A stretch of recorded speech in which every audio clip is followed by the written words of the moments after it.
श्री गणरायाला वंदन करून हिंदवी स्वराज्याचे आराध्य दैवत छत्रपती शिवरायांना विनम्र अभिवादन करून माझ्या हसने गावचे ग्रामदैवत आई इकलादेवी रवळनाथ आणि या रत्नागिरी कारवांची वाडीचे आराध्य ग्रामदैवत यांच्या चरणी नतमस्तक होऊन जमलेले रसिक मायबाप बंधू भगिनी या लोककलेची जाणकार मंडळी कलाकार यांना मानाचा मुजरा करून श्री शिवसमर्थ प्रतिष्ठान नमन मंडळ आजगे तालुका लांजा जिल्हा रत्नागिरी सविनय सादर करीत आहोत श्री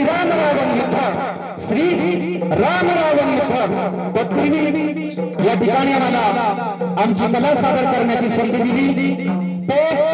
श्री महालक्ष्मी महाकाली मागी गणेशाच्या मंडळ कारवांची वाडी रत्नागिरी यांचे मनपूर्वक आभार मानून आम्ही आमच्या कार्यक्रमाला सुरुवात करतो। बोल श्री गणपती गजानन महाराज की देवी माते छत्रपती शिवाजी महाराज की जय। लंकेचा रावण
वाड़ी